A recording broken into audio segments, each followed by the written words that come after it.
Chapitre 11. Synthèse en chimie organique. Cours. Grand 1. Les étapes d'une synthèse. Une synthèse organique se déroule en 4 étapes.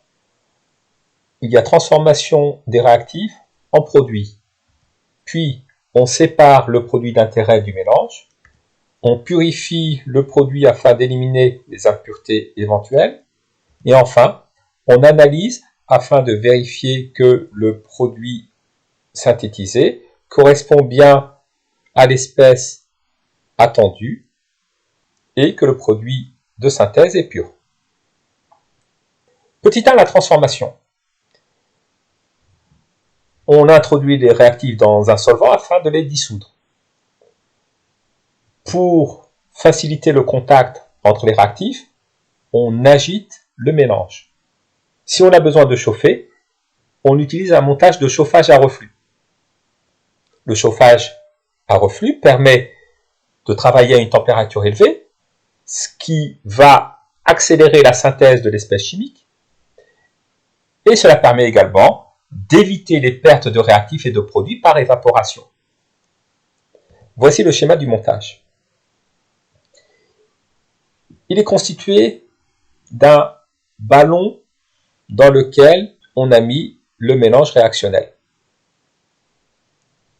Ce mélange réactionnel est chauffé à l'aide d'un chauffe-ballon.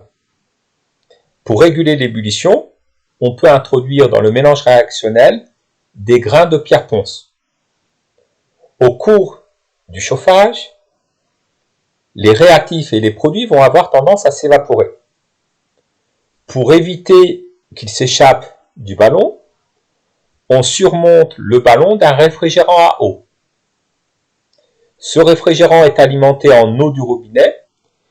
L'eau du robinet arrive froide à la base du réfrigérant et ressort tiède en haut du réfrigérant. En effet, l'eau du robinet va refroidir les parois du réfrigérant.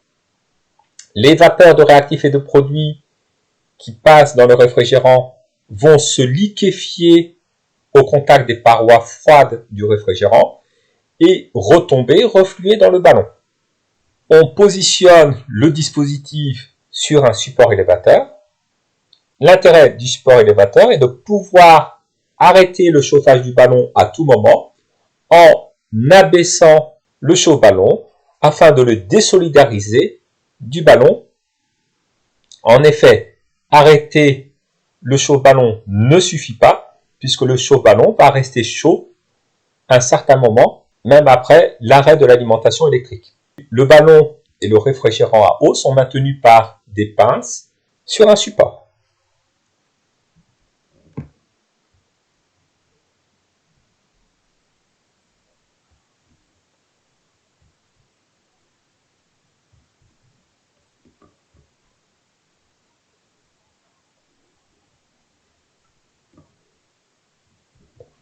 Petit 2, l'isolement du produit d'intérêt. Dans le cas d'un produit d'intérêt solide non soluble dans le mélange, on peut l'isoler par filtration, soit par une filtration classique, en utilisant un cône de papier filtre dans un entonnoir, soit par filtration sous pression réduite sur entonnoir Büchner. Dans ce cas, le mélange à filtrer est versé dans un filtre Büchner muni d'un papier filtre qu'on a pris soin d'humecter au préalable. L'eau du robinet coulant dans la trompe à eau va créer une aspiration dans le tuyau et dans la fiole à vide. Ceci va faciliter la filtration. La filtration sera donc plus rapide et plus efficace qu'une filtration classique. Dans le cas d'un produit d'intérêt dissous dans un mélange, on réalise une extraction liquide-liquide suivie du lavage et du séchage de la phase organique afin d'éliminer le solvant et de récupérer le produit d'intérêt. On peut utiliser un évaporateur rotatif. Petit 3, purification du produit isolé. Si le produit d'intérêt est solide, on peut le purifier en le recristallisant. En effet, la recristallisation est basée sur la différence de solubilité à chaud et à froid entre le produit d'intérêt et les impuretés dans le solvant choisi.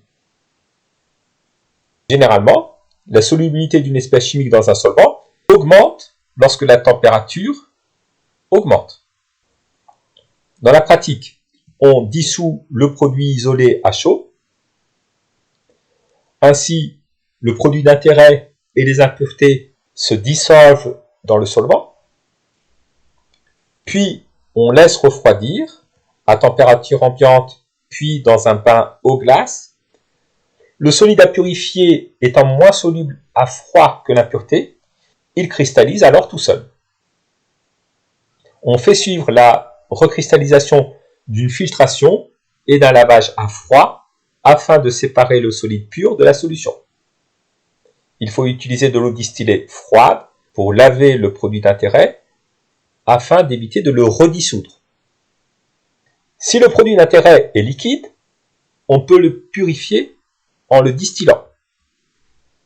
Voici le montage de distillation simple. Il est constitué en 1 d'un support, en 2 d'une pince qui va servir à maintenir en 10 le ballon. Le ballon est chauffé à l'aide du chauffe-ballon en 5. Ce chauffe-ballon est disposé sur un support élévateur en 3. Le support élévateur sert à arrêter le chauffage en cas de souci. Les vapeurs sont refroidies dans le réfrigérant en 6. En effet, l'eau du robinet rentre en 7 par le bas du réfrigérant et ressort par le haut du réfrigérant en 8. L'eau du robinet va refroidir les parois du réfrigérant et donc les vapeurs qui passent à l'intérieur du réfrigérant. Les vapeurs se liquéfient, elles vont retomber sous forme de distillat en 11 dans l'Erlenmeyer en 9. Grand 2, calcul du rendement d'une synthèse. Le rendement d'une synthèse est égal au rapport de la masse de l'échantillon synthétisé obtenu expérimentalement par la masse maximale de l'espèce synthétisée qui aurait pu être obtenue. Le rendement état de la synthèse est défini par masse de l'espèce synthétisée expérimentalement divisé par la masse maximale de l'espèce synthétisée qui aurait pu être obtenue. Le rendement s'exprime en pourcentage. Le rendement peut aussi être calculé en faisant le rapport de la quantité de matière de l'espèce synthétisée obtenue expérimentalement par la quantité de matière maximale de l'espèce synthétisée qui aurait pu être obtenue.